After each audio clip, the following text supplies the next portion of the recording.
back with another episode of Own Your Shit podcast. And today, you guys, we have with us, I want you guys to welcome today's guest, Miss Shellie R. Warren. Shellie is a marriage life coach who is also certified in holistic and trauma coaching. She's a doula, a two-time published author, a full-time sex and relationship writer, with her byline being in over 70 publications to date. Yeah, she's the embodiment of Black excellence, you guys. In the year 2000, she vowed to never work in an office setting again, and she hasn't.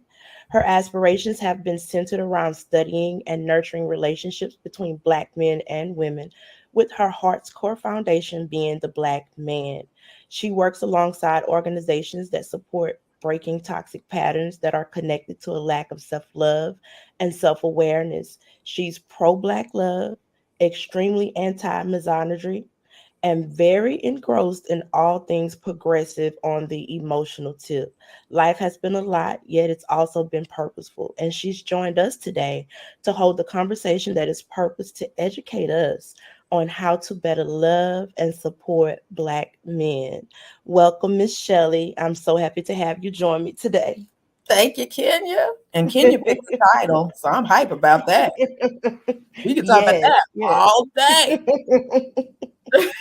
Yes, yes, because I know that is your core. That is your focus. There is so much content online and just over the internet. You can Google, is just so much content that points out what's wrong with a Black man, all of the challenges of a Black man, and what a Black man isn't doing. And I'm like, okay, we need to have a conversation to restructure this narrative and just educate us as women, with you being a certified marriage coach, trauma coach, and just having the knowledge and the expertise that you have, educating us on women. How could we better love and support a Black man?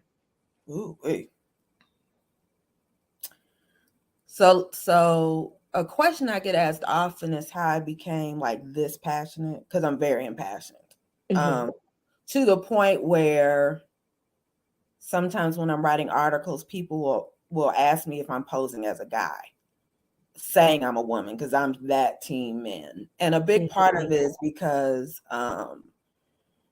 9 years ago, last month, my dad took his life. We were very Wow. close. And a big part of it is because of the toxic women in his life Mm. um, since birth. So So sorry to hear that. thank you. Um, I was very pro Black men before that, but it made me way more aggressive and even violent, Listen. Mm. because violent means intense force. And yes, that. Because Mm-hmm. my father was a good man, a broken man, a hurting man. And a big part of it is because words hurt. They don't They just do. hurt women, they hurt men. Men. Mm-hmm. Um, so it made me become more of a Black male advocate. And what I mean by that is it's hard to love what you don't know. And you Mm. don't know just because you are. And what I mean by that is we don't know Black men just because we're Black women. What we Exactly. have in common is ethnicity, but that does not mean our needs are the same. And so Mm-hmm. I've spent definitely since my dad's died, before that, but more intensely. So that's almost a decade, right? Of just studying Black men. So what does that mean? Polling Black men, surveying Black men. I read news Mm. articles every day on Black men. Um, I have a good network of Black male friends. I think one of the biggest detriments of Black women is just talking to Black women about Black men. Mm-hmm. You need to go talk to Black men about Black men About Black men. That's right. if you want to learn. Now, if you just want to have your ego stroked and a golden corral of women agreeing with you all the time, then talk to women. But if you want to talk to men, learn about men, talk to men. So I'm sure you're not shocked by any stretch. I get the pick me, which is hilarious to me because every time I hear that, that sounds like children on the playground. I don't even know who made that up, but you should find her and interview her.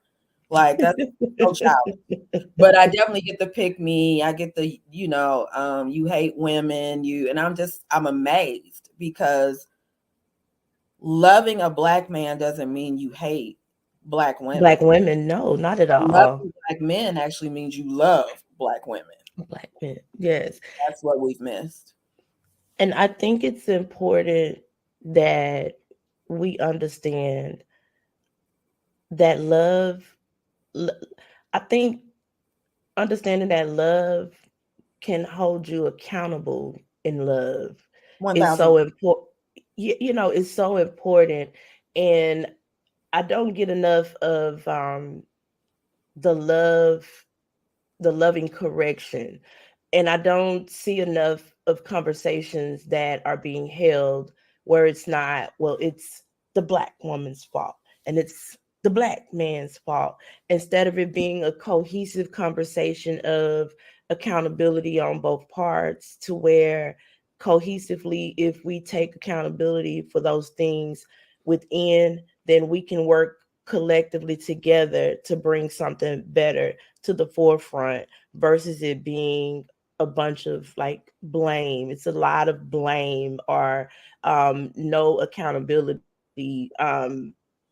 on either part. Sometimes I see a lot of even podcasting where it's always this rah rah to this group and this rah rah to the next group. And I'm one of those people that I think it's imperative that we just have those conversations that help us get to the core of things, but also allow us to heal and become more unified. That's what I would like to see happen with us culturally. But for me, I thought it was important to have this conversation with you, with the fact of your background, with the fact that you have, like you shared, where the root of your passion comes from, and that you already had that passion there, and that to be able to have someone come and share your knowledge, your story, your insight from a more therapeutic Mm. standpoint. I thought that that was important. So And there's like, so go ahead. go ahead. No, you go ahead. So there's layers to what you said, right? 1,000%. Something I say even when I'm in my sessions with couples, especially couples who are looking to get married. If you're not looking to be held accountable, stay single. One of the main purposes of a marriage partner is you have an accountability partner that you can trust. But that's someone that holds you to your, you know what I'm saying? If you can't hear about yourself. So the thing that I think is interesting is I do hear the term gender wars a lot. To a certain degree, that's valid. I think it depends on the motive of whoever's starting the war. But I do think a lot of people are just jarred, so let's go there. Kevin Samuels was jarring for a lot of people. He didn't bother me. I'm sure you're not shocked by this. He didn't bother me nearly as much as he bothered a lot of people. Because isn't it interesting? I won't name names because I don't feel like having these people in my inbox. But a lot of people have taken his talking points, men and women. They have. They really have. Some of the very women that were talking against him before he died have his talking points on their show. He was jarring because actually I think it had gotten slanted over to the female team, to where we would dish it, but we could not take it. And we were getting very loud and dishing it and could not take it. So then when Kevin said, because I've even debated with Black men about Kevin, the Black men who were triggered. But I thought it was interesting that these men came from single mothers, which means they weren't used to hearing a Black male voice telling them what their standards should be. They were used to hearing a Black woman tell them what their standards should not be. So one of the debates I had with a Black male friend of mine all the time, who's also a coach, he's a relationship coach, is he was like, I don't like his delivery. Fair, but I thought it was interesting that a lot of times if you really watch Kevin's shows, his energy switched based on your energy. On yours, yeah. And I kind of like that because it mirrored to us. Sometimes we weren't realizing how crazy we were talking. So somebody Mm-hmm. talked crazy back. Back. That's right. And now you're like, don't disrespect me. He's like, oh, but you're fine disrespecting me. You know what Mm-hmm. I'm saying? So to your point about accountability, I agree. If we're warring just to war, that's pointless. The very pointless. I agree. But if we're doing it to show you yourself, I don't have a problem with that. Sometimes you need to see yourself to Mm-hmm. get better, right? And Right. then social media is a whole nother show. But a statement that I use often is a lot of people don't want a partner, they want an audience. Mm. So there's plenty of studies that are showing we're cultivating, literally cultivating, and not in the positive way, narcissists on a daily basis via social media Mm-hmm. because we're not looking for someone to grow us. We're looking for someone to applaud us. Mm. So that's another reason why we're using the trigger gender war, because the minute, like you'll see women say, well, I deserve a $200 date. And then the guy is like, no, you actually don't. I want to take you on a coffee date. Now, when a guy's giving you pushback, we call it a gender war. Why isn't it just his opinion? Because we haven't been Yeah. hearing their opinion for a long time. And so Kevin Samuels, Don Lexi, uh, Mediocre Tutorials and Reviews, Charles and Charles podcast, he's dope. The Poor Man's podcast, those are the ones that immediately come to mind. A Different Perspective. These are Black men you can find in the YouTube space that I applaud. Are they Mm-hmm. firm? Yeah. Are Very. they non-compromising? Yeah. But are they actually worthy of a platform because they back up what they preach? Yeah. These are solid, accomplished, educated Black men with a standard. Good for Mm-hmm. them. That's not creating a gender war. They're just speaking up for themselves. No, not Celebrate at that. all. I celebrate that. Mm-hmm. And so I guess one of my first questions, because I'm gonna talk, I want to mention there's this show that I watch. Okay. Um, I know you're probably familiar with it. It's Tyler Perry's show. He has the show Sisters, of course. And then Mm-hmm. from the show Sister, he did a spinoff called Zatima, which highlights this couple, Zach and Fatima. And Mm-hmm. so there was an episode that I watched recently where, because you mentioned you shared your story of your father, and there are a lot of men in that particular space, just as there are women in spaces as such as that. But on this show, Tyler is highlighting what's taking place with Zach, basically what has formed Zach to become who Zach is currently. And Mm-hmm. so on this episode, Zach gets to sit with a therapist, and a therapist is explaining to him, because we get to see him have this dynamic that is really toxic and unhealthy from with his mother. And he tells the story of his mom leaving him when things were good in their life and he was at the age of 7.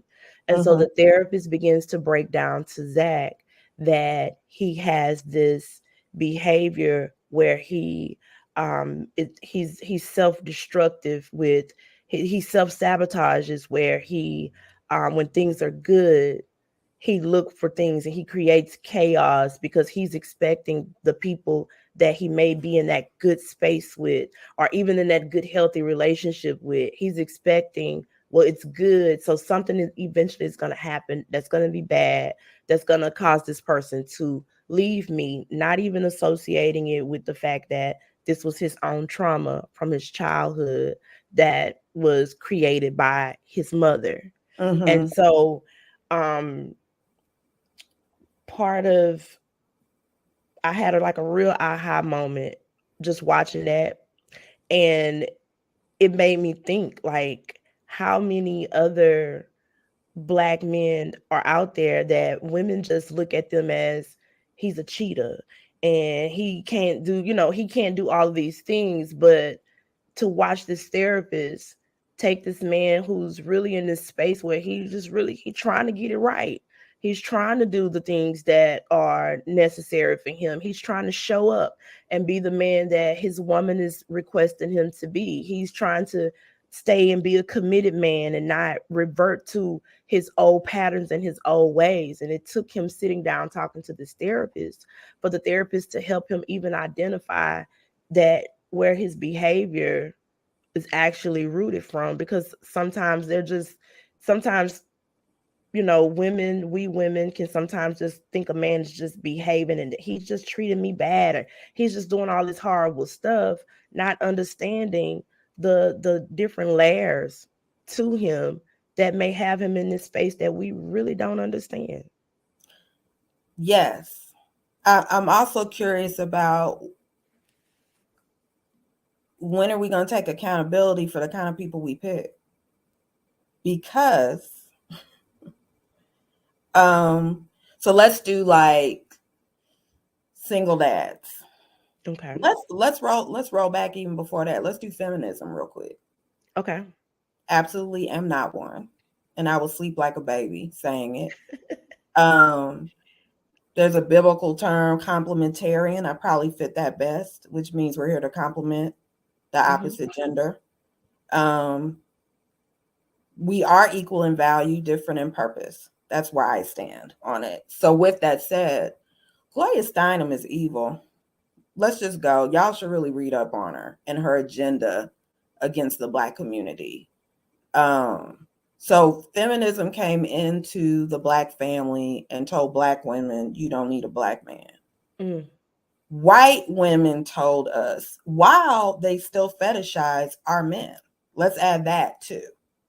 So a lot of times when I'm listening to men ain't shit, and I often say, some of y'all sound worse than hoods talking about Black men. And a big part of it is because of the programming.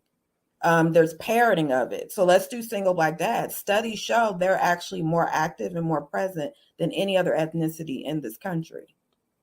But actually, we're parroting the same lie that other ethnicities do about our people. So one of my biggest triggers is, before you vent and rant, research. Know what you're talking about. And let's not generalize just because of your one experience, right? So you had a bad experience with your child's father. Now all men ain't shit. No, the guy you picked happened, and own that you picked him too. Because Exactly. the same way that the young man, the character that you're speaking of, had to go to therapy, the women who are doing the venting should go to therapy as well to see what that's about, right?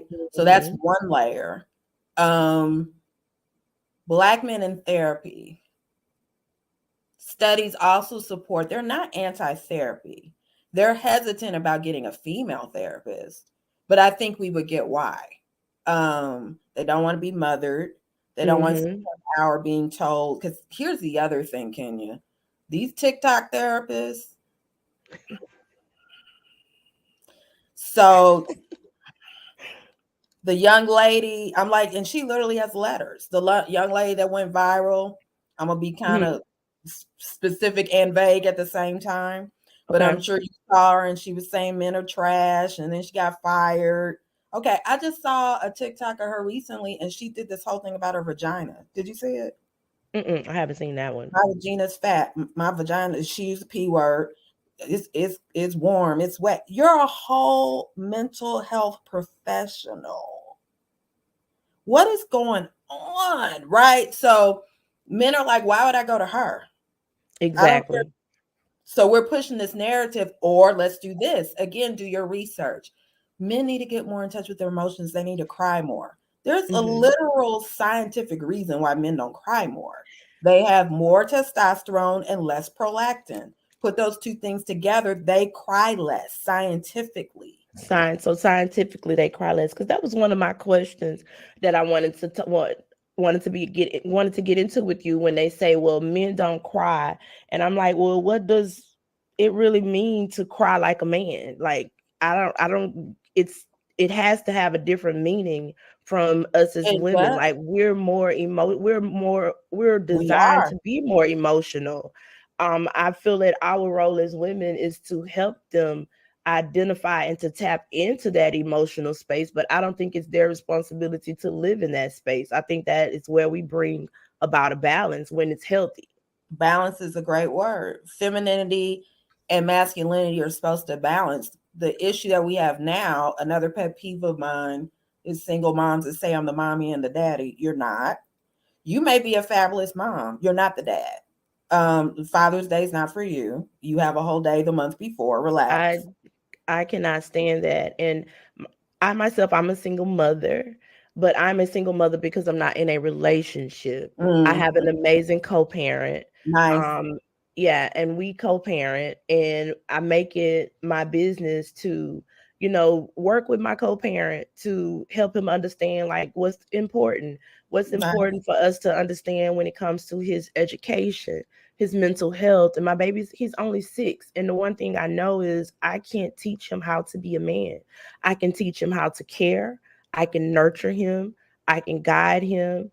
I can love him. But when he needs to tap into those masculine emotions that I do not understand, that is where his dad steps in. That is where my village comes into play. My brother, my guy cousins, those that I feel would be better proactive in those areas of his life. And he understands that he has them there. He's only 6, but I But he's understand not that only 6, right? Because so much of their personality sets reality is in before 6, right? exactly. And it's amazing. He amazes me because he's 6, but he's like he wants a beard, and he, all of this other stuff. And it's like I know for a fact it's important that I display a healthy relationship with my co-parent so that my son can see that. I dislike when I see women be like men ain't shit, or they say, "Oh, you look just like your damn daddy," when they're fussing at their children and things of that nature. I've seen it all, heard it all,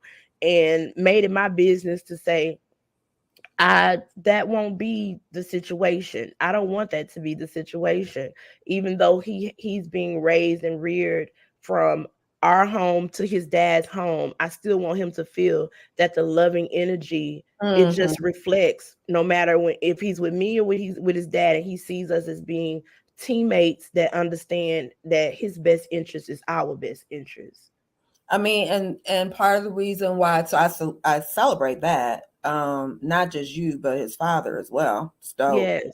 um, yes, which is a part of the reason why I also don't like the fallout of I'm the mom and the dad is we're creating these hybrid women that are Mm, masculine and feminine. Because if you have a woman telling you I'm the mom and the dad, so when I talk to a lot of my male friends, they're like, I can't deal with all that masculine energy. A part of it's come from them being reared to think it's okay to have all that masculine energy because their mother has said, I am a man and a woman in a woman's body. The message is so misconstrued, right? very misconstrued.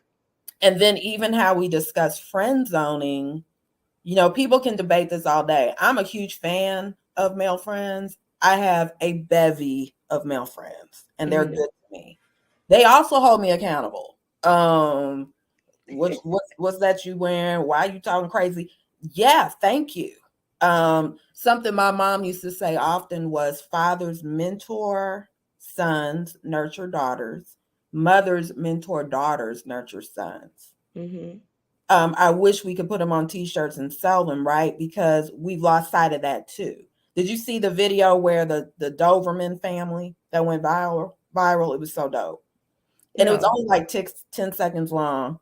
You could hear the man in the background, so their owners were black, which made it even more fun to watch. But this little baby puppy was arguing with his mom, and he's nipping, and she's nipping back, and she's swiping him with her paw, and he doesn't care. He's still talking. Daddy comes over for a second and looks, and he just says, "Oof." And then the little boy stops. Well, I don't know if it's a little boy or not. The puppy stops and looks, and then goes right back to arguing with mom. And then dad came over a second time. He said, "Roof." He shut right on up. Down. Listen. Because there's an energy, there is a presence, there is a divineness that black men bring into a space. I'm Mhm. saying I'm men, period, but I'm pro black men. I'm talking about black men. There is a beauty they bring into the space that's necessary for us. It We is. nurture their masculinity and they protect our femininity. And we've lost sight of all of that. Feminism's played a huge role in it. believing that you don't need what help get you here is a really ridiculous lie. I think it is a ridiculous lie. There's a song out right now by Sierra about Yes. not needing a man, and it's all cute and the beat is all catchy. And I'm like, are we really gonna sing this and she has a whole husband? You know, Is I'm that gonna what we're doing? the other thing that's interesting, I'm gonna tread softly around their dynamic just because. But I will say something that's interesting is I want everybody to stop talking about that Sierra prayer. You know, another podcast for another time, that God's not Santa Claus. But that's another problem with social media. If there is a gender war issue, I do have a problem with is the average man, the Mm-hmm. average woman, the Mm-hmm. 666 man, which is so funny, 666. But I don't know if you know what that is or not. You know what that No, stands I'm unaware. Educate me in this for? Okay. moment. So the 666 man is 6 figures, Mm. 6 inches, 6 feet. Oh, okay. And this is now what women require. Now, look, it's about, I think 18% make 6 figures. It's higher than Kevin said at the time. There's only 15% of American men that are 6 feet or higher or taller. 15%.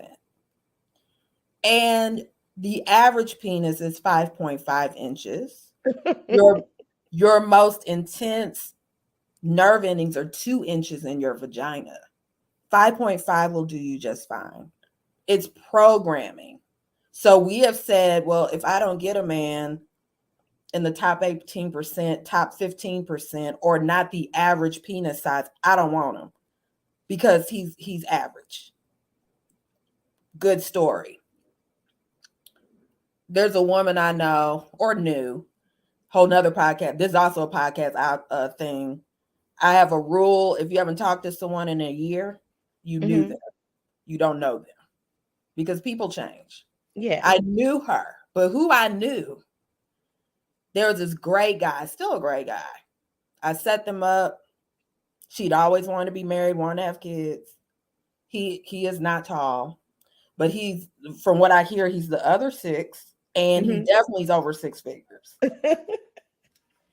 She said to my face, liked him, similar values. He's pro-marriage, was ready to have children. He's not fine enough. I want, when I walk in a room, women to gasp when she's still single. He's married with 4 kids. Listen, And she's mid-50s and never had children. the foolery of it all. 1000%. But the programming of what is an average man? A good man is not average. And a good man is not automatically going to always have 6 figures, 6 feet, 6 inches.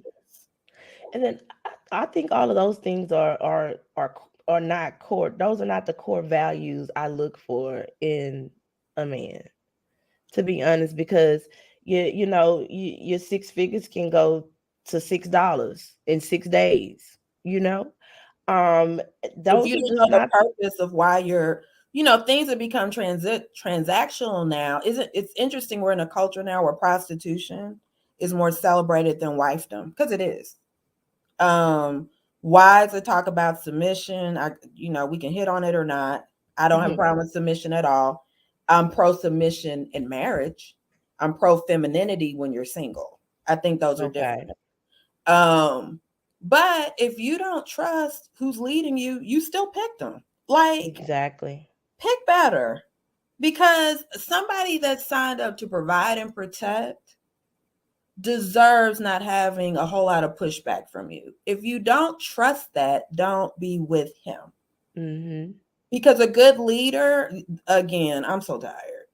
So you want a man to buy you a house, but if he wants dinner, he's oppressing you. Provide the fuel so he can go back to work, so he can pay the mortgage for the house. I don't get what's going on. Because even my guy friends and I talk about this often. When women talk about what they want in a man, Kenya, I'm like, dude, because the list is so damn long. He got to be this. It never fails. You ask a man, do it today.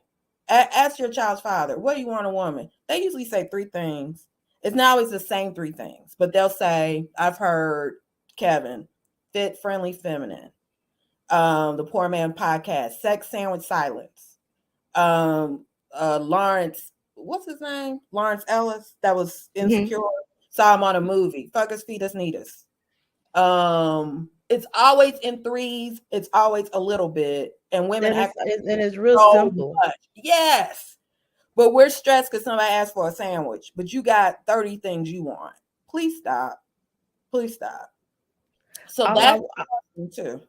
Yeah, I just want to make sure that we are mentally and emotionally at a good place, so that, because life happens, and when life happens, I want to make sure that my teammate is my teammate, that we're going to be able to life together, that we're going to be able to get through this together, and I'm going to let him coach this process, lead us, call the plays, tell me what's needed, and then if I'm clear on the playbook that we have at hand, and we're playing the plays that you're saying we need to play as the man of this house, as the king of my castle, then that's what we're going to do. But I just need to make sure that mentally and emotionally, not only is my peace not disturbed, but your peace is not disturbed, that we come together, in peace and not in pieces, so that we can produce our purpose together.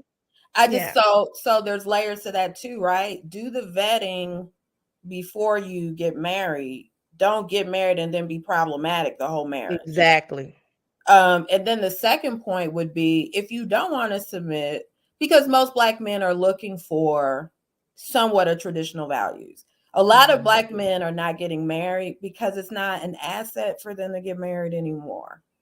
And I tell women often, they don't have a problem with submission. They have a problem with them submitting. They want men to do it all day long.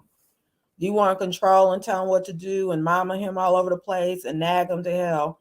So guys are like, what do you hear Kenyan men say all the time? They want peace. Peace. Yeah, I hear him say peace. And for me, I'm like, I'm peace, right? But are you bringing your own peace to the table? Like, are you a peaceful person, or are you gonna be problematic in my life? Have you unpacked your own bullshit? Because I've unpacked my bullshit, and I've taken accountability for the things that I need to take accountability for in my life. I'm at a place where I understand that as a woman, I'm forever evolving. I'm not gonna it's not gonna always be the same. It's something new I've learned about myself that I may need to get right. I'm never at this space where I'm at this space and now I'm just so perfect and you need to be so perfect. And that's the only thing that I'm willing to settle for if it's not perfect. Well, no, I understand that we're two imperfect people, but have we really learned how to properly communicate? If there's a situation that arises that, I tell my guy friends all the time, because I have a lot of guy friends as well. I tell my guy friends all the time that when I get in a relationship, I want the kind of relationship that before my spouse cheats on me, that he comes and tell me that I'm at the place where I'm really ready to cheat on you. Well, if people are friends, they can talk like that. A lot of people don't prioritize friendship. A lot of people don't know. We tend to do what's familiar, not what's right. And parents still continue to be our highest influence, whether people want to admit it or not. We do what we saw. So if you don't know the purpose of marriage, if you don't know which I mean, we could go so many directions, right? We're going to do the biblical purpose. We're going to do, okay. So if you look at it from a biblical perspective, I like the Garden of Eden a lot. It's my favorite place in the Bible. Only place there was perfection.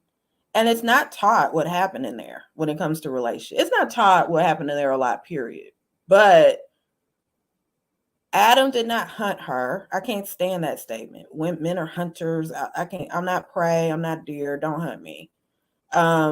She was brought to him by God after he had a job and a purpose, and after he had a relationship with the Lord. Exactly. That's how the perfect union worked. And then she didn't tell him who she was. He told her who she was. You're my woman. We've totally messed all that up, right? But even if you look, and then some people will say like, well, sex is only for children. That's not true. In the Garden of Eden, they were having sex. They didn't have kids till after the Garden of Eden. So even if you're not a scriptural believer, the purpose of marriage, a lot of people would agree, is building, having a two-parent home, because it is healthier for children. That's not going to change. It's healthier for them to be in a two-parent dynamic. And that's kind of everything else is secondary. We've lost sight of that too. So now everything is, he got to buy me this. And what are you talking about? Exactly. If everything is transactional for you, just stay single. So yeah, what because that is not relational. That is not relational at all. If it's always, I need a Chanel bag, and he needs to take me on all these trips, and he needs to do all this other stuff. I say all the time, remember Players Club, I think was 1999, right? So when all of the strippers said, you got to use what you got to get what you want. When we first watched, I'll say for me, I'll be 49 in June. When I watched it, that was a cautionary tale. Now that's a motto for people. We taking stripper models and living by them. What's going on? We're laughing at grandma and saying grandma was oppressed because grandma didn't have a problem taking care of her man. It's wild out here. It's super wild. It is. So, or even like a man will say, well, I prefer a natural looking woman. And women will say, no, you don't. So you're telling men what they don't like. And let's touch on that too, because I was just talking to some of my guy friends about this. A lot of men know that a part of what comes with their job, and I'm saying Black men because that's who I deal with the most, they know a part of what comes with their job is provision. They're not pushing back on that. But some of the things that they push back on women about is because they see a bill. When they see extra weight, they see a bill. That could be diabetes. That could be heart. The number one killer in Black women is still heart disease. That hasn't changed. Just because we're living in a culture that kind of wants to overlook our deficits because we're becoming a narcissistic culture doesn't mean those still aren't problematic issues. So we have kind of glazed over it and said, well, he's being shallow because he don't want a big woman. A lot of men are like, no, thick is fine with us, but we're also looking like we may have to take you to the hospital, or it may be hard to get you pregnant because studies say more weight makes it harder to stay. They're being practical. Or even when they're looking at all of, I call it manufactured beauty, all the stuff that we put on, they're looking like, okay, so how much those nails, how much of my eyelashes, oh Lord, how much are your wigs? Oh Lord, oh Lord. So a lot of times when they're saying a natural woman, a part of it's because they're saying, unless you're going to foot the bill, I don't want to foot the bill. And how can we tell a man that there's something wrong with that? If they don't want to do it, they don't have to do it. There's stuff we don't want to do. And I think some women are taking them saying it a little bit, they're taking it way out of context, and not hearing it like you're saying, like the way you've just broke it down. They're having these posts where a man may make this post and he may say this on the post, and then you get 500 comments that are very combative about what it is that he's saying in regards to wanting to be natural and all of this other stuff. But now that you're breaking it down the way that you're breaking it down, saying he's seeing a bill that seems like an additional expense on top of me having to be a provider for our well-being of life. It's your upkeep. But for me, I feel, I'm going to use myself right now. Okay. I'm single. I own my own business. I make my own money. I'm real clear on what I want. I'm real clear on, I share my journey online of me, my personal growth, my personal development. And I've also found myself having conversations with guys where they misconstrue the boss version of me. Like, I know when to take her off. She's what I use at the office. She's what I use when I'm conducting business. But I'm not bringing that version of me home in my household, where now I'm trying to boss you and I'm trying to boss everything, every move that we're making. And I'm trying to dictate or control the narrative of our dynamic. And I don't know, like, do you think that this whole boss woman era of a lot of Black women starting their own businesses, making their own money, doing their own thing, do you feel that that has also affected the dynamic of how we hold relationship with one another? That's a good question. I think the motive speaks a lot to the outcome. What I'm not a fan of is, and I'm sure you've heard this a lot too, I'll be feminine for the right man. If you a real man, you can handle me. No man needs to be a He lion shouldn't be tamer. handled. He shouldn't have to handle Right. you. And even though I know a lot of successful women who are still feminine at work. The femininity manifests differently, right? But they're still ladies at work. That's right. We Because I'm can definitely a be lady. in a boss space without having to yell. A matter of fact, it's very empowering if you're not yelling, because that Mhm. means people are listening to you without you getting outside of yourself. You know what I'm Exactly. saying? So even when I have that conversation with guys, they're not anti women being successful, women having their own money, none of that. They're just anti, if I wanted to be at home with a man, I'd be with a man. I don't want to deal with masculine energy. And the thing that I often tell women is, why is your own home, single women? Why is your own home not a sanctuary space anyway for yourself? For yourself. Why don't you enjoy cleaning for yourself? Why don't you enjoy cooking meals for yourself? If you're already doing these things, by the time a man comes in your life, you were used to that anyway because you like Exactly. yourself. And then it only, the men that I know whose very basic needs are met, and I know many, and I'm saying married or long term relationships, their women can have the world from them, the world from them, because they don't want much, and their woman makes sure that that little bit they want is met. But if your man says I want sex, sandwich, and silence, and there's an argument, why does he need you there? And that's the thing I don't get too about. I call them modern women because that's the best way to put them. If you're not satisfied with men being men, leave them alone. Hmm. Like, why are we spending all this energy trying to force them into being what we want them to be? Because we're not going to respect that anyway. If Instead of we know we allowing can them to change them, be, we won't respect it. yeah, instead of allowing them to be the men, be who they are, I'm just real big on making sure that it's a healthy dynamic. That's my Yeah. biggest thing, that it's mentally healthy, that it's emotionally sound. Those are the things that matter to me more than anything in any relationship. And being able to communicate, being able to talk and talk things through. Like I want my man to be my best friend, and we can talk about any and everything. Call me if you need to call me out on my shit. Call me out on my shit when you need to call me out on my shit.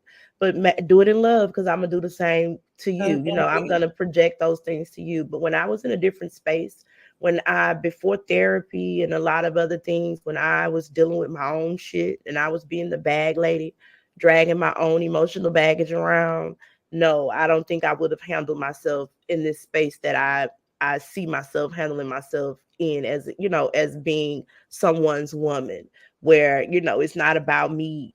Well, I make more money than you. All I see all of this going on, and I'm like, if you guys are a couple and you're married, you don't make more money than him. That's Mhm. y'all's money. Mhm. Aren't the two of you one? I'm looking at things of that nature, but I find myself as a single woman, I don't know. I don't know if I'm being miscommunicated online, or they have a wrong perception of who I am, but I'm very soft spoken. I'm very gentle at heart. I'm very caring. I'm very nurturing, but I stand on truth. Mhm. And I'm gonna hold you to the fire about something that I feel you need to be held to the fire for, because Mhm. I treat people like I want to be treated. And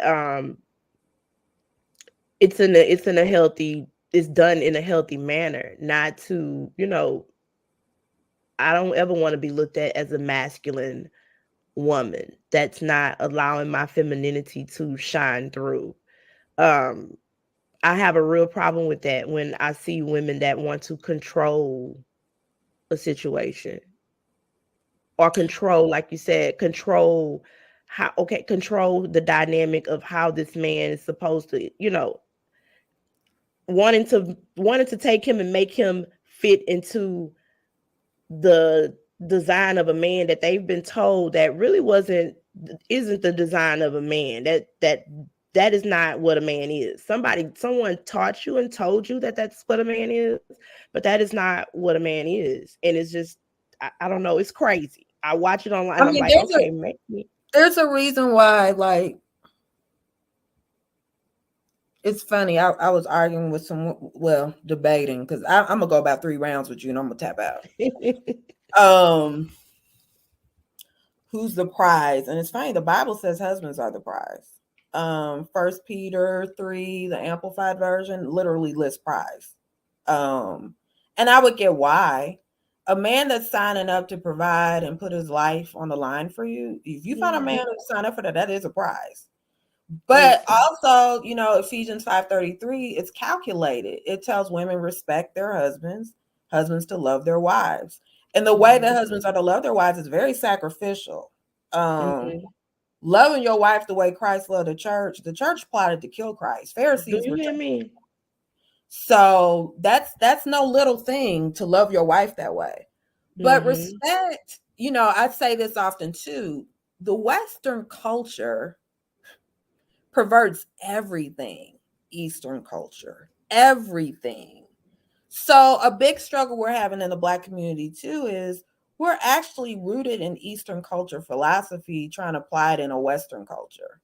We wouldn't be struggling with respecting men in Africa. We wouldn't.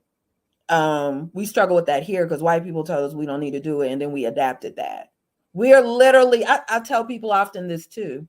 Y'all really let descendants of slave masters tell you that your man should still be a slave in your house. Do everything you want him to do for nothing.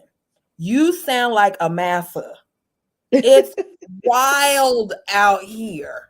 It's super wild. And I agree with you with what you said, how the Bible says that the men are the prize, the husband is the prize. I always thought that, once knowing that scripture saying that he's the prize, that the woman was the favor. Well, here's what's dope about her. So I also studied Hebrew. Hebrew changes everything. The Bible is written in Hebrew. So the helpmate, the Hebrew term for that is Ezer Kenegdo. And Ezer Kenegdo means lifesaver. It's not good for man to be alone. I'll create a lifesaver. It's not like God sees men as a higher value or women as a higher value. We just have different values and purpose, and we keep missing that part. So the same way that to nurture a man, whether it's your son, whether it's your man, is an honor. To fuel a man, to give ideas to a man, to be a safe space where he will listen to you and value your opinion, to want to get up in, Proverbs says, lie in your wife's bosom, to want to rest in your woman. These are feminine principles, because I think that's something that has to be discussed too. What does it even mean to be feminine? My male friends, I just took a male friend of mine out for his birthday last week. I took him to one place for appetizers, and then we went to a high-end place for dinner. And he had a meeting. He told me before we started, he said, I have a Zoom call at 8 p.m. Every time we hang out, we have a great time. It's strictly platonic, but that is my dude all day long. I reminded him, I said, I'll get the tab. You need to go. And he wrote me later, and he said, I don't know what moved me more, dinner on you or you honoring my time. You're reminding me about what I need to do with my time. That's feminine energy. It is honoring the space of the men that you're in, not being combative about stuff that's not necessary to be combative about. That's right. And you said something key about being a safe space. I will never forget this. I was 19 years old at the time, and I had a friend. Even though I was 19, they were a little older than me. I still knew better. She was having an argument with her guy. I think they had to be maybe like 24, 25 versus my age. And in front of all of their company, she reveals something that he told her in I'm private, confident. Mm-hmm. in confidence, that he shared that happened to him as a child, and she used that as she weaponized it and said, Leverage. that's why you act like you act, because of. And I was so taken back. I was like, after everybody left, I got up by herself. I said, I know I'm younger than you, but he's not going to ever trust you with Mm-hmm. anything about him ever again. And I think as women, sometimes women can gossip entirely too much about the intimate things that some of their men may share with them. I think it's important, like you said, to be that safe space for that man, to where he, especially black Mm-hmm. men walk out of the door just to leave and go to work, and going to work is a task for them because they have to make it back home safe that day. You Mm-hmm. know, they have to understand that some black men leave their homes and they don't make it back. And it's a tragic situations that happens sometimes to black men. So, and then they have to go into the workplace, and a lot of times they have to do 10 to 15 times more to just present themselves in that workspace, where somebody else of a different Mm-hmm. nationality or color may not have to. And so to be able to come home and know that home is my safe haven, home is where I can unpack me, home is where I can be all of me unrestrained, and I have moral support, I have emotional support, I have support for my mental health. Yeah. I mean, I watched, did you see the viral video of the and he actually kind of made my voice crack watching it. Cuz sometimes we'll watch videos and it's like, is this a skit? Uh-huh. Even if it's a skit, there's some truth to it, but still, is it a skit or is it real? This, I know this was real. He came home after 14 hours. Did you see it? And I he was saw like, that. "Well, you haven't cooked," and then she gave him a slice of pizza, Yeah. and he was like almost on the verge of tears. And I'm sitting here thinking, again, defining femininity. If both of y'all, now look, we could talk about some of this stuff all day. When God handed out the consequences to Adam and to Eve, he never said she had to work. We're choosing to work as much as men. And feminism played a role in that too, telling us we had to. But he just said you're going to desire your man and it's going to hurt when you have babies. He told the men to go out there and toil. So they're wired for work. Mm-hmm. Sometimes we're too tired to do the double roles because we weren't naturally supposed to be doing so much. So much. Doesn't mean we can't work.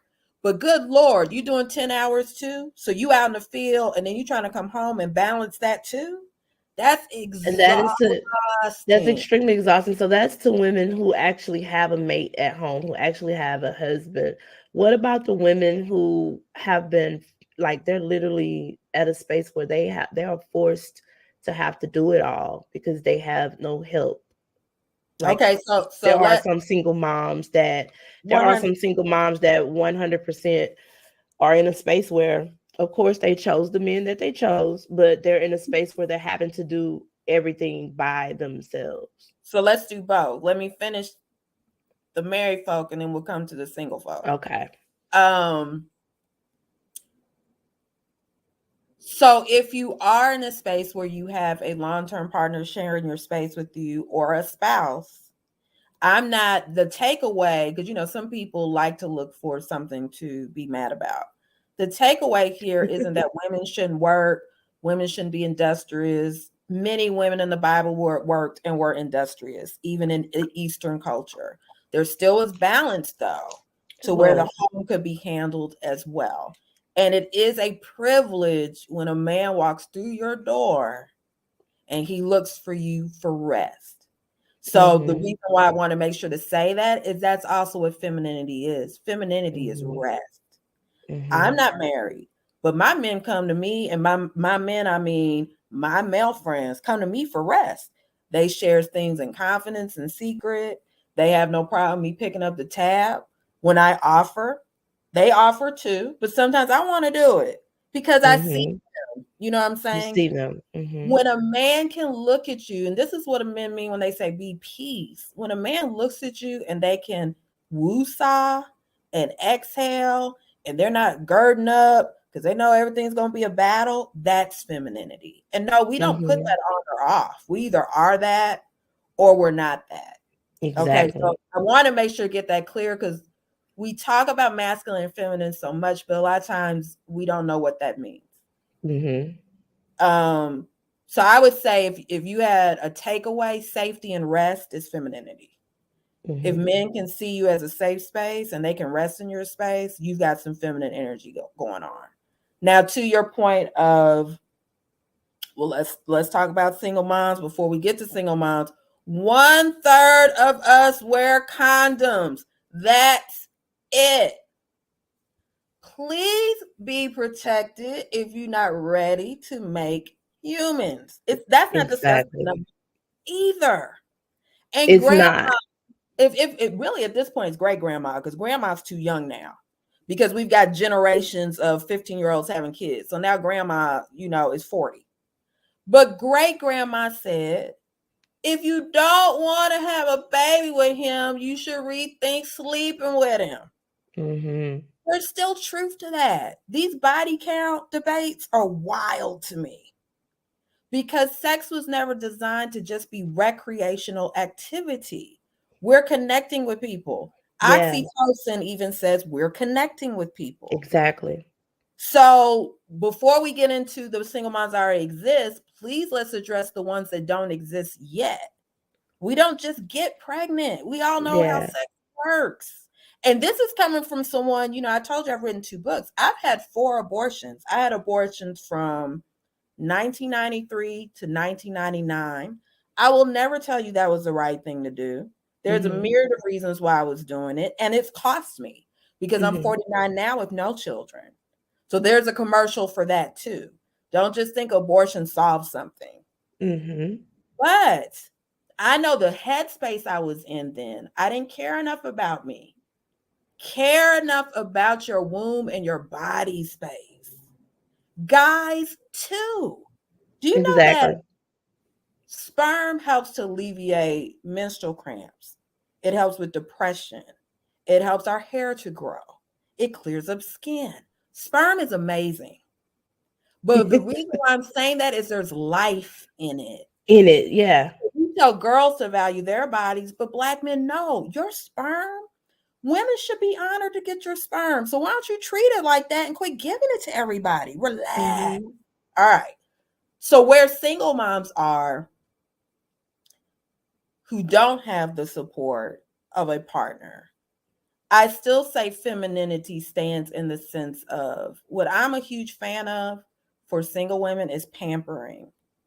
Not self-maintenance. Self-maintenance is getting your nails and your feet done. Your feet shouldn't be looking crazy, no way. I see a lot of posts that say self-care and they're at the nail salon and they're at, and I'm like, to me, that's not self-care. That's low That's base. that's Yeah, that's maintenance. maintenance. That's I'm saying. maintenance care that you're doing. But self-care is taking care of who you are inwardly. It's taking that alone time. Like self-care to me is putting I have a in my backyard, there's like I can see like a little lake. I can sit in my Mhm. backyard and I can see a little lake. So self-care to me is disconnecting from all devices, social media, things of that nature, getting me maybe a really good book, maybe Mastery of Love or something that's just going to nurture my soul, and sitting still with myself, maybe reading, and then maybe not even reading, but sitting still with myself, getting in touch with myself, figuring out where I am inwardly. I'm not so distracted with the demands of life, with business, with being a mom, with being all of this other, just hearing myself within, quieting everything around me to hear myself within,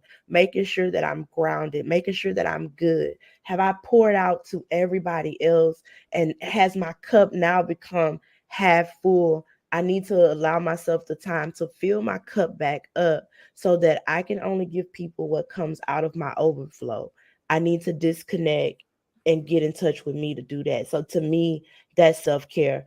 Talking to my therapist, that's self-care. Things like that. A soothing bath, candles, relaxing music, to me, I'm taking care of, that's another form of me taking care of my mental and my emotional, because I'm doing it for my headspace. So I I agree with don't, you I agree know, 1000%. I will say this though, I want you to kick it up a notch. Um, because single women, especially single mothers, the level of pressure to do things in excellence as a single mom is like off the charts, right? So what mm-hmm, you said is right. I still want you to pamper literally means like overindulgence. mm-hmm, And I think for single moms, overindulgence helps them to stay in this feminine space. Because there is kind of a part of you that has to take on a little bit of the masculine role because you're the provider, you're the protector in mm-hmm. your house.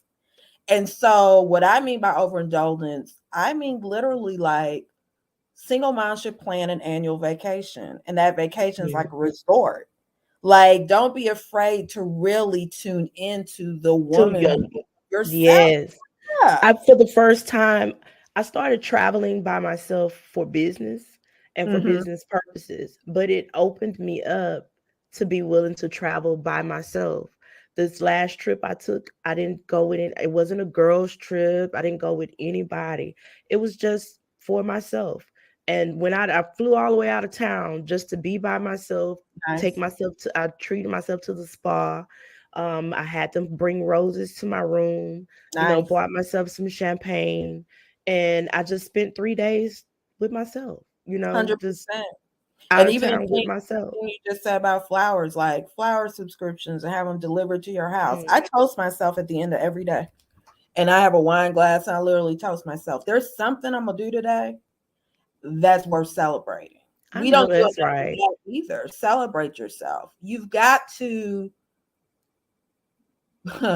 we have more single moms in this era we've had in history of this country. That's not really the best thing. There's layers of reasons why, right? But Uh-huh. if this is where we are, this is where we are. So you've got to be very intentional about your mental health, your emotional healing. I wish it was required for single parents, men and women, to go to therapy because it's not the next person's job to overcompensate for the last person's job. But that's the mentality. And that's another reason why there's a stigma about don't get with a single mom. Because a lot of men are like, why do I need to fix what the other dude? Why don't you get healing for what he did and then I'll come along? Come over. Yeah. And I think that's so important. Being able to like you said, that to take that and heal within. Like when my relationship in with my son's father, I needed time for me. I said I need to be able to unpack all of what took place in this relationship, figure out the role and responsibility I played in this, learn more about myself, and just take some time with myself. And so I took time with myself, maybe about 4, almost 5 years. My son Nice. is 6. I took time with myself and spent a lot of time with myself, relearning myself. Because sometimes I think that because if a woman doesn't allow herself to do that and she jumps out of one situation and she jumps immediately into another situation with another guy, she's automatically bringing all of that, whatever just happened over here, she's carrying that over here and using this man to mask whatever she don't want to deal with from this man. And it just packs on top, on top, on top, and But it's then just her one. requirements are unrealistic because it's not a man's job to fix you, it's a man's job to compliment you. It's That's it. very different. So if you come in, I can't stand in the socials like reassure me, reassure me. That's not someone's job. And We're in a culture now where people want you to do more work on them than they're then they doing. do on them, yeah. and No. and and I think that the more we focus on ourselves and we work on our own self-love, that a lot of times people are projecting. And so Yeah. when you work on yourself, I feel that, because I had to come to terms with, there were decisions that I made out of desperation. And it made me say, well, what is that and where's that coming from? And okay, why am I in a space where I made a decision that was out of desperation? Okay, that's a reflection of me. That's not a Mhm. reflection of what that person did. It's a reflection of me. And so it made me want to sit with my reflection and figure that out to get to the root of that and understand that you can only come into my life to love me on the level that I love myself. Yes. And you Because we should teach people how to love we teach people how to love us to in my mind, we teach people how to love us based on how we love ourselves. I had to realize that I needed to set healthy boundaries and not brick walls and barriers. There's a difference between having boundaries and barriers. and then you also have to respect the boundaries of others. Mm-hmm. You know, that also comes with understanding self. But like the amount of work that it takes, you know, this healing is work. It is. And a lot of people don't want to do that work. So they They stay don't. distracted. You know, it's easier to just hop from relationship than to actually do self work, like get off the roller coaster and be like, well, everywhere, you know, one of my favorite sayings, everywhere you go, there you are. So that's even why divorces go up 20% per divorce. So you'll leave one man and just be like, well, it didn't work with you. I'm gonna go and right. And now you got 70% chance of getting a divorce because you're still the same person. If you don't take Just some with time, a different, I just would, you're with a different man, but now you're the same person. And then you have, I've heard people say it's like I married the same person. I said, well, you married yourself. and if you never You change, should. you'll keep being attracted to or attracting the same people, So I right? have a yeah, right. I have a question for you because we're talking about moms and single moms. How important? What's the importance of his relationship? I understand the importance of his relationship with himself. The importance of his relationship with his mother, because I feel Men, that men. for yeah, with men, because I feel that like with me having a son, I always say that I'm the first woman to love him. And so based on how I love him and how he sees me love myself, I feel that that's going to play a part in how he loves, honors women, treat women, because he's watching me as a representative of, okay, how does my mother handle herself? How does she love herself? How does she, what type of men do I see my mom with? I think that men are molded on how they look at women based on the way that they either the relationship they had with their mother, or how their mother loved them, or how they watched their mother love the way she loved herself. I think that plays a role. I think I'm gonna tell you a story, and then you tell me what you think of the story. Okay. Um, I still think my mom's quote stands true that women are the nurturers for men and the mentors. I still think guys learn way more from their dad how to treat women than they learn from their mom how to treat women. Okay. And I'm gonna tell you a story to illustrate why. So there's a guy in my world. He is I'm gonna try to be vague a little bit with the details.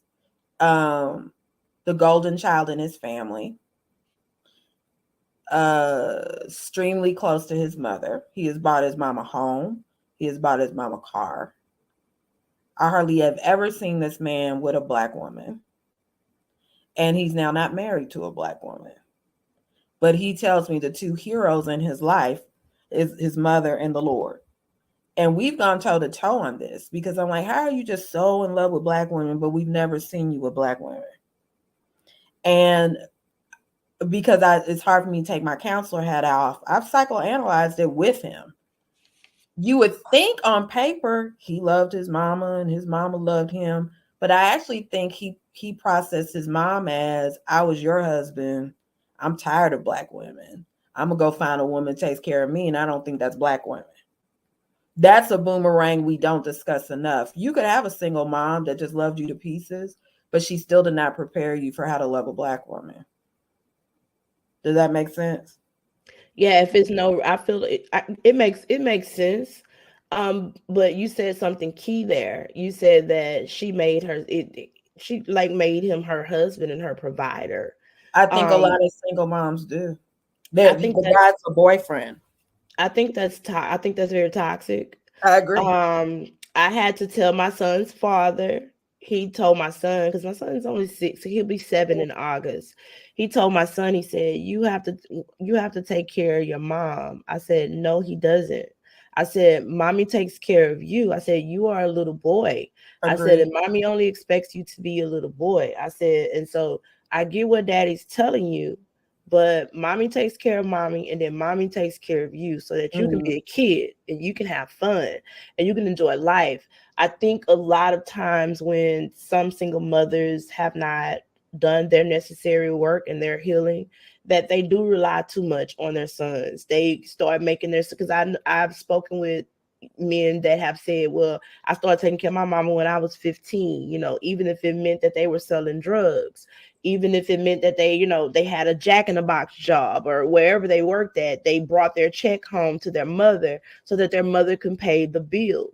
And if he grew up in an environment where he had to solely provide for her, I can understand his dynamic as to why he chose the woman that he's chosen. But I'm speaking of as a mother who just, have those intimate conversations about the nurturing component of it all. And then her son is able to see her, even if she's a mother that's no longer with his father, but she gets into a new relationship and she's with someone who can model himself and be a role model to her child or her children. And he's a healthy dynamic. And now her son sees two healthy individuals together, or her children see two healthy individuals together, loving each other in a healthy manner. You know what I'm saying? And it's not, he didn't come home and we ain't seen him in 2 days, and then now he pops back up at home, and I'm looking at my mom tolerate like a bunch of bullshit that she shouldn't be tolerating. This relationship hasn't been healthy because it's not healthy, not only not for my mother, but it's not healthy for the dynamic of our home. I think that when children actually see it positive, and the mother, like I'm saying, the mother, just if a guy sees, or a man or a boy sees his mother, like really love herself and really, you know, I don't know, I maybe I'm saying the wrong words, but really love herself. I think it sets an example for him to understand that, okay, well, this is what is needed for a woman, because my mother made her needs known. She showed me examples of her loving herself. I've seen her love herself and I've watched her love me. And then I know his dad is going to give him his examples. Like I said, his dad was telling him to take care of me, but I'm like, he's 6. I don't want you telling him to take care of me. I never want my son to think that as a child that he needs to take care of me. And I think that may be the difference, because I've watched a lot of Black women make the priorities of their homes their 14, 15, 16, 17-year-old son's responsibility. I mean, okay, so there's layers here. One thing is, yes, what you said. Second thing is still okay. So the interesting thing about the story I told you was he's not close to his father, but he ended up becoming his father anyway before he got married. He got married later in life. But he was holding in these streets like his dad, and he couldn't stand his dad. Dad still trumps influence for the guy. So even if you end up getting married at some point and he's a wonderful man, that's cool. But your son is still watching his dad way more than we think they are. Even people who Oh, have a relationship with their dad are watching oh, their dad. I know. You I know what I'm know. That's one of the things I understand when he says he wants a beard. He wants a beard because his dad has a beard. He wants a beard like his dad. And my hope and my prayer is just that we do the best that we can when it comes to him, because I understand that I am raising some woman's king one day. My son My is gonna hope, be my hope some and woman's prayer is king. that his dad picks wisely because he's Yes. watching. Um, the whoever comes into your life, yeah, there's an influence there, but step parenting is also another show. We don't even see step parents in the Bible. And Joseph, Christ's dad, doesn't count. He wasn't his stepdad, he was his earthly dad. That's Yeah, he different. was his earthly dad. God was Right. still his dad. Step parenting is a Western phenomenon. We weren't doing that big. So kids are still not as influenced as we think. Like, well, I didn't work out with your dad, but this next guy, he can fill the voids of your dad. the child is still gravitating to DNA. DNA is powerful. It is So yeah, very powerful. the way you love him sets a standard for him, but It's his a standard, dad yeah. relationship with the women he picks is what he's really looking at. And I wish Mm, that was taught more too. Just okay. like with the flip, if you had a daughter, I'd be saying the opposite. She's looking at what you're doing because you're the one mentoring her how to be a woman. His dad is Yeah. mentoring him how to be a man. Be You're a nurturing man. him, but he's getting Okay. mentored by the same, which is another reason why we're in this chaos, because we don't want to accept that it was designed that the same gender would mentor you to The become a man, same you to become a man. woman. Yeah. Yeah, yeah. So we're in chaos now. But like, you're right. You picked up a good point when you said she kind of made him the man of the house. And I say this often, when people say, well, you don't love your spouse. The only people you love unconditionally are your children. And I give pushback on that. I say, yeah, to a point. People love their children because they can control their children. You ever see how the relationship shifts when folk go to college and now they falling out with their And now kids? they're adults and all of that. Because now they have Because a pink. I have adult daughters. I Hmm. actually have adult daughters. I have 3 Oh daughters. wow! They're all adults. I decided to have my son late in life. My youngest daughter was 15 when I got pregnant with him. So all my girls, they're grown. They're in their Wow. 20s. And so I have it really like me and my little guy, but I have him. And so I'm even noticing with me raising my girls, the difference of me raising my son. Like it's been extremely obvious since day one, since me having him. It's been extremely obvious. So that's And you're in why I a work different so space. hard with You're a trying different to make person now, sure, right? huh? I said, and you're in a different space. You're a different Yeah, person raising I'm him. in a Yeah. much different space. I'm in a much different space. But I understand that I do, like you said, it sets a standard, and I know that it plays a part in how he sees women as well. I know that it'll play a part with how he sees women. And so with men as well, what is your take on the brotherhood that they have? Because there was one, again, the episode with Zach. I'm bringing that up again. Mm-hmm. In this episode, and he had a male therapist. In this episode, the male therapist told him that because he grew up not having a relationship with his dad, that the men he had relationships with were the little boys that he grew up with from the neighborhood, and they were all trying to father each other. He said that they were all fathering each other, providing advice to each other, even if it wasn't the best advice. And so he told him everything that he understands about a woman, being in a relationship with a woman, it came from growing up around other guys that were similar to him that really didn't have substantial relationships with their father either.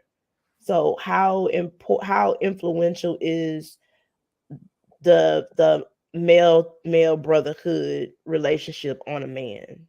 I mean, it was funny because while I was listening, y'all was like, oh, so that's what's going on with women right now. Exactly what you just said, which is their father may not have been necessarily present, or they had a toxic mother that kept their father from them. Now Mm, these women have banded together and they become mean girls. So that's actually really insightful. Um, yes. So my first love, who actually is an excellent father, 4 kids now. His son was like from, I think, 7 paternity tests later, he found out it was his son. So you get oh what that wow. relationship was. Yeah. But I mean, one of a standout dad, and he didn't come from a good dad. He came from a Mm, dad who used to shoot craps on the street and ignore him while he was walking around. But we've talked about that because we're still cool to date. And he said exactly what you said. He was a straight A student, handsome but kind of nerdy. But mhm. his dad wasn't in a relationship with him, and so he was hanging out on the block. And whatever they were doing on the block, he was doing on the block. And that, pushed him into group homes and prison time and all kind of stuff. But he was saying a woman will never replace a man's influence in men's lives. It just won't. So a woman can tell you all day they're not good people, but there is still masculine energy. And it may not even, I'm not big on the term toxic masculinity, not because I don't agree it exists, but because we've used it to imply that masculinity is toxic. So Mm-hmm. because you don't hear toxic femininity, and that shit is real too. Yeah, So on both parts. You hundred if percent. you're yeah, yeah, on both parts. So but men need other men to they crave it, they gravitate to it. So yeah, I'm a huge fan of like a friend of mine here. I wish he would get married and become a dad. He would be awesome. He's 40. He's not, he's like, I'm not doing it. But he's done nonprofit work for 20 years. He's like, I have a ton of kids. And he does from mentoring. So I'm a fan of, if you don't have solid dad figures, single moms need to be very intentional about finding mentors for their sons. Mm-hmm. And a mentor does not mean your boyfriend. Your boyfriend is your boyfriend. I Boyfriend, mean, that's right. men that can literally, they're only in his life to mentor him on Mentor manhood. him. That's It's right. important. It's important. And we need to stop, parentification. Are you familiar with that term? No. So parentification is literally when your child is parenting you, whether that's emotionally or otherwise. Children know too much about your life, your business, even the relationship you've had with his dad. Like, that's y'all's relationship. And someday he'll have questions about why it didn't work out, and it's fair to tell him. But there's certain details he should never know because that was y'all's relationship. Relationship, that's right. So a lot of children aren't even, we're seeing the results of a lot of kids who did not get to fully emotionally develop because they were parenting their parents emotionally. And that is the one thing that I was real geared towards when it came to my children overall, that they would not have to be my parents, because I understood that as a child Mhm. myself. No, that yeah, I think children should be allowed to be children, that they should be allowed to just experience life on the level that they need to experience life on at the ages that they are, and just allow them the opportunity to grow and evolve as children. They only have 18 years to be small children. They got forever to be an adult. So why rush them into that? And some people, like you said, some people are really forced in that space because they have no other outlet or No no outlets. other Yeah. means to process in that. And if they're in an environment where it's not the best environment, where they're taking care of the mother, um and I'm not talking about just financially, but I know Emotionally. of children emotionally that are taking care of the mother. She's depressed or whatever she's going through, and they're making sure that she's good. They're, nurturing on her, and, you know, bringing her food to the bed because she don't want to get out of bed today. She's dealing with her own emotional trauma or her stress and needs to go find better help. But then that becomes this child or these children's like thing. I've watched that. I've seen that take place. Yeah, I almost wish it was just required therapy the minute people are in a single parenting dynamic. Let me say this though: 33% of couples that get premarital counseling have a better chance of staying married. So that's to say, everybody needs therapy. They sure do. But I think a lot of times our pride doesn't want to accept that single parent dynamic is a traumatizing to a child, but it is. And it It is. doesn't matter if you weren't married, you got divorced, however it came to be that way, it's still trauma. It's still And trauma. so a lot of adults, we're seeing they're still children because there's studies to reflect the fact that if you don't get help for whatever age you were traumatized at, you stay stuck at that age. So that's why we're seeing some 40-year-old women acting 14 because their parents broke up when she was 14. She hasn't gotten help and she still emotionally processes that way. And so Mm-hmm. now we're living in, I kind of have this motto too: princesses are fathers' daughters. Queens are Mm-hmm. kings' wives. So no, Listen. I'm not interested in, I want the princess treatment from my husband. You have grown up now. So if you still want the princess treatment, go to daddy's house. We're a queen now. There's a different kind of treatment there. That's grown woman nurturing, but that's not the same as little girl expectations. We could talk about that kind of stuff all day long. Oh, listen, I'm gonna have to invite you back for that one. And then there was another question that I wanted to ask you. because of course you covered the role of a father. You covered the importance of his role and the influence that In the relationship. mother has in his relationship with his homeboys or what have you. But when it comes to and we talked about his needs in relationship with a woman, but when a black man loves and commits, how can women better relate to, like, how can they better relate to him in that dynamic once that man commits? Because I've seen really great guys get in um, relationships that they started off really great, and I'd be at a loss of words when, I get a call and I'm like, well, why are you guys like, and they're telling me like it's this little stuff that he's sharing with me that started to take place, and I'm like, I don't know how to help you with that. I'm here to just kind of listen. But how can women, when they do have a really good guy, because I've seen this happen to good dudes. So when they do have a good guy that's willing to, I've watched good guys come along and actually marry women who had 5 and 6 children that were not his children. And he Mm-hmm. go into this dynamic and he does everything for this woman and her children. And it just goes to hell in a handbasket damn near once the kids are old enough to kind of fend for themselves. Like how does that, I don't know exactly how that happens or anything, but how does a woman who, and I feel like part of the problem of that is maybe this woman was by herself for so long that when she finally did get someone, and you're coming into this dynamic and you've always been the one to tell your children what to do. You've always been the one to set the rules with your children. And now you have someone coming in that's stepping up to the plate to be this man in your life and to be this role model to your children. He's willing to be the bonus dad.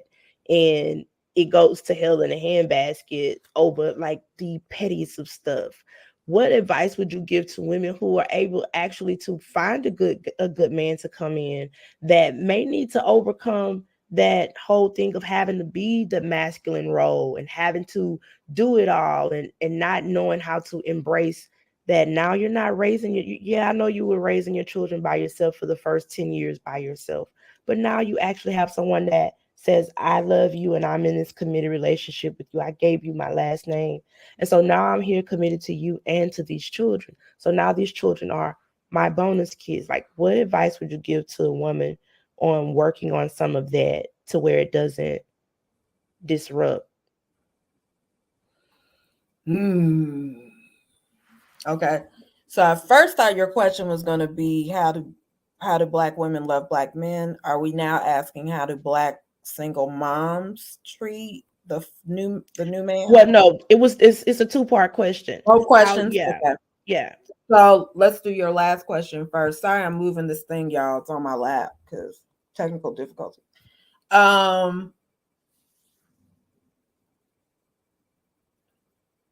Children, it's two people that made the child. I really want to push the prioritization of, as much as possible, children should at least have a relationship with their father's With family. that real father, yeah. We can't always control what the father wants to do about the children he's made with you, but be intentional that even if he's not, usually a grandmother will, some aunts will, because they just need to be connected to their DNA. We all want to know who we are. And the next man is not who we are. That's not our relative. That's who you picked. But we always want to know who picked us. So that'd be the first thing. Second thing is, if the father is in the life, he's the father. So the next man and the father need to come to some Work understanding. together. They make the single mom do too much work, in my opinion, with that. She's not the bridge.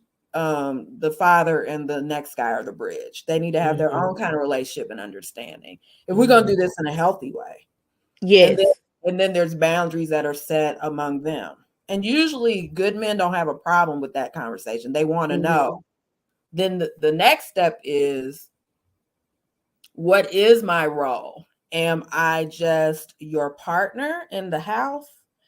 And then, of course, kind of like if I came to your house and I hung out with you because we're friends, do I have as much say as as your husband would because I'm just your friend? Or am I actually helping to co-parent? That's a discussion needs to be had in premarital counseling, not a discussion needs to be had after we're married. Mm-hmm. And then the conversation is there's the respect that they need to give me as the man in this house. And the man in the house. And then the respect as your partner now, which isn't the same kind of respect as a second parent. You know what I'm saying? That's a different dynamic. But if I'm living here and I'm sharing the space, there's just certain things. Like I watched a video yesterday and a little boy, the woman, the mom and the guy were breaking up. So I already was out of order that the little boy was even watching the breakup. You know, our boundaries are just so ridiculous. Why is he even Very exactly? But the son was like, well, the guy was like, you don't let me discipline him, you don't let me anything. And the little boy was like, nigga, be quiet, whatever. And I was like, wow. And then the mom was still like, but what you break it up with me for? I was like, are you really asking that? But I believe that the son felt comfortable because he was laughing and stuff. I believe he was comfortable talking like that because probably the single mom was like, you not his daddy. He's heard that from her. So now he's coming at him like, and I'm like, no, he's not your dad, but he's a black man in the home. In the home, that's right. There's certain ways we don't treat adults, relatives or not. So then there's that layer. Mm-hmm. And then the next layer is, well, do you trust me? Like if you trust me enough to love you, you don't trust me enough to influence your kids? Because if you don't, we shouldn't be together. Exactly. So you should trust me that if you run to the store and I make an executive decision that they need to get off the internet or whatever decision I made, that was a good call. Because if I can be with you, I can have say so on the kids just out of basic respect of an adult. You remember back in the day we'd be in church and somebody could snatch you up out of a pew and they're not related to you at all because you out of order. Listen, or catch you somewhere doing something you had no business and snatch you up and get you home and tell on you. Used to do that. And we need to kind of get back to that. If you don't trust someone enough to influence your children, you should not be with them. That's right. And then as far as how do we just in general love black men better? Black men don't hear love if respect is not attached. If you don't want to know how to respect a man, you should stay single. Because a big mistake that we make is we try to love them the way we want. Mm-hmm. There's I wish I could tell you her TikTok name because she's bomb. If I can find, I'll email it to you. But she has one of my favorite videos. She tells this story about on her man's birthday. I guess this was the last birthday he had. She was like, what do you want? He was like, I want meatloaf. And she was so excited. She's like, that's my man. He just what she said. You call my mama, she'd be like, you need to do this and you need to buy him this. She said, no, do what he said he wants you to do. Quit doing what, well, I'm going to get him, some expensive shoes because I want some expensive. That's not what they want. Men are so tired of not being listened to. And listen to is not heard. Listen literally means heed and obey. So I don't mean they're tired of you not obeying them. They're tired of you not heeding what they said. If you say, well, what do you need? And then you're like, well, no, I'm not going to do that. I'm going to do what I want to do. Then you're not listening. So no wonder you really didn't ask to get clarity. You just was trying to see if he going the way you thought he should be going with what you 100%. And if men are like, well, if you're not listening to me, why talk? So a lot of women are like, why aren't you talking more? Well, men don't talk more. Also science. But the ones that will are like, talk to you for what? You still going to do what you want to do. So just do what you want to do. Respect. The fact that women even get, not all women, a lot of women, the fact that women even get wired when men say, I want respect and peace, already lets me know they don't need to be in a relationship. Why is that triggering you so much? Don't you want some respect and peace? Exactly. What in the world? So when a woman, I despise for a woman to emasculate a man. A lot of women don't realize that's what they're doing because it's been modeled to them so long. It's not modeled to them just in their home. The media does it. Do you realize how many shows slap men in the face, throw water at men, cuss at men? The very thing that women do to men, if men did it, they would be taken off the show. But it's Mm-hmm. entertainment. We're so used to seeing it, we don't even realize we're watching it. A woman can just slap a man right now, and we'll just be like, and it's still abuse. Just because he can handle it doesn't mean it's not abuse. We've normalized abusing men. We don't want to talk about that either. No Yeah, we respect. don't want. We don't. And my guy cousin and my dad told me that a long time ago, that a man feels most loved when he's respected, and a man feels most 100%. loved when he's heard. You know, 100%. and there are a lot of men that have been saying what they want, saying what they need, and it's going in one ear and coming out of the next. It's I going in mean, one if ear and you coming out of really the next. sit and process, I want sex sandwich in a silence. That's all I want in a marriage, and that's too much for you to do. But we would have to talk about sex another time too. I say it often in my counseling. It's a responsibility in a relationship when you're married. It's not just something you do because you feel like it. But single sex is programmed people to think you just do it when you feel like it. And what I mean by that is, no, we're not talking about somebody raping you. Good Lord, relax. What I'm saying is, if you're not going to realize that a part that comes with a marriage contract is a sexual relationship, Mm-hmm. stay single. Stay single. Mm-hmm. If you're going to weaponize sex and you're only going to do it to get what you want, stay Stay single. single. If you don't realize, one of the few times when a man, the Bible says naked and not ashamed, one of the few times when a man comes to a woman fully, I prefer the word dependent over vulnerable, because vulnerable means open to attack, open to no. Dependent means looking for support. So one of the few times when men are openly dependent with a woman is during sex. Mm-hmm. So why, even if you're not in the mood, watch how you refuse them. Why is it all this hostility? All you think about sex, I'm fine. Babe, can I get you Wednesday night? Like, I'm beat. A good man don't want to have sex with you if you don't have sex with them anyway. But treat it like a responsibility, because it is. Stability. Men need that. We need it too. We need it more than we think we do. I told y'all all the stuff that sperm does for you. You need it. and I guess some people should really work on, like, what advice would you give them for other levels of intimacy, so that that they can see that as not just like another task on, so women won't see it just as another task on their to-do list. Like, what other things could they do to enhance their intimacy that Okay, may. so like massages are intimate. Even when you're on the couch, hand holding is intimate. Make sure you're intentional about touching your partner. Men need it too.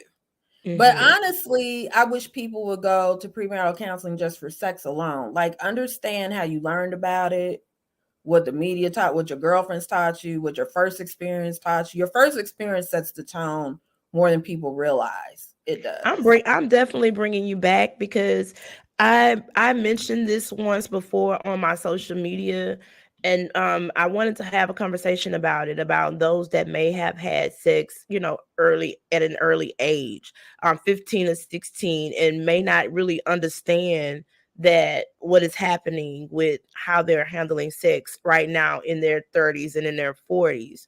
Um, I Hell, definitely want to bring at you back. 19 and 20, shoot, in Yeah, college at an early age. yeah, It blows my mind when I look at college students now. They look like they're 12 years old. We thought we were grown in college. We weren't. So it's like you yeah. had all this freedom, all these dorm rooms, and didn't know what we were doing in them. And so I think that's another problem with our culture too. Social media is amazing, right? Because oftentimes I can tell how old someone is talking because you sound a certain demographic. But for the most part, it's a hodgepodge. So we could literally Mhm. be sitting there arguing with a 19-year-old. We know a 19-year-old doesn't know what a 50-year-old knows. We know that. But everybody's throwing their own points of views in. And then it's literally amazing to watch how 3 years later, that same 19-year-old now is saying what you said 3 years before. Mhm. I've come to a revelation that, so I tell people often, stand on your square. Do not dumb yourself down on these social media streets. Do not. Because they don't have, Even Kenya television is trash. Mm-hmm. I grew up with a different world. Now you talk to a 20-year-old, they never heard of a different world, which is mind-boggling, but it made sense. When you look, like I was just flipping channels and looking at TLC yesterday, just the whole slew of programming was trash. Husband seeking husband, 90 days, all just trash. So they're not even seeing programming of 2-unit homes, healthy relationships. We're not seeing a lot of Black love on TV at all. I've been so sick of seeing these interracial couples on these commercials. I haven't known what to do. So I went to see why. And P.S. before y'all come, that demographic, my godchildren are products of an interracial relationship, but I'm still very pro Black love. So I was like, why am I not seeing more Black couples? They literally have upticked it 40% interracial relationships. Wow. And a part of the reason why is because they say they don't want to compete with the Love and Hip Hop, Mona Scott Young, Andy Cohen, Black foolishness, to make it programmed that it should be different than what they're showing. Isn't that wild? It's super wild. It is super, You don't super want wild. us to see functional Black couples? What in the world? It's super wild. And I'm hoping that we get a little bit more positivity on TV when it comes to that. And I will, I commend Tyler Perry for his Fatima show simply because he's shedding light on situations, but he's also giving solutions in that. Like I think that when you point out problematic situations, if you just leave the problem a problem, you should have left that off television. You didn't have to put that on there. You could have kept that to yourself. That's the space that I'm in when it comes to that. But I could literally, Shelly, I could talk to you forever You and too, ever. Kenya, all day long. We was saying, was it 1:41? 1 hour and 41 minutes.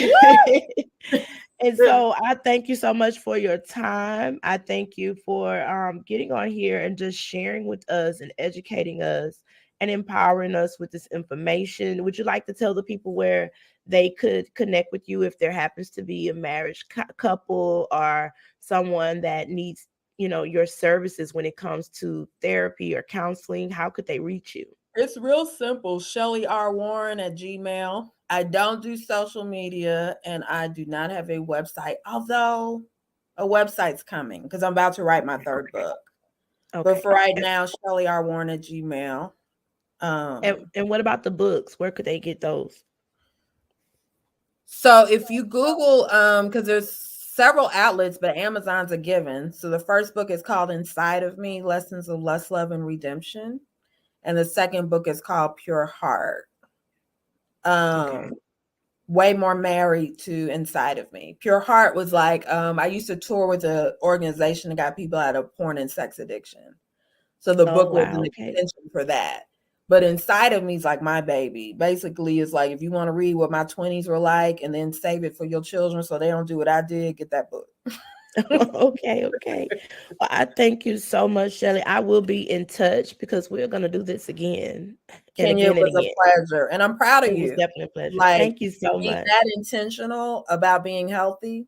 Not because of, I'm not proud of you because you're a single mom. I'm not proud of you because you're a boss woman. I'm proud of you because you're intentional about getting healthy. That is rare right through here. So good for you. I salute that. Thank you so much. And I will be in touch, Shelly. Thank you, Okay, Kenya. guys, until next time. You too. Until next time, I'm your girl, Kenya Nicole, everybody's favorite big sis. And this has been another episode of On Your Shit Podcast.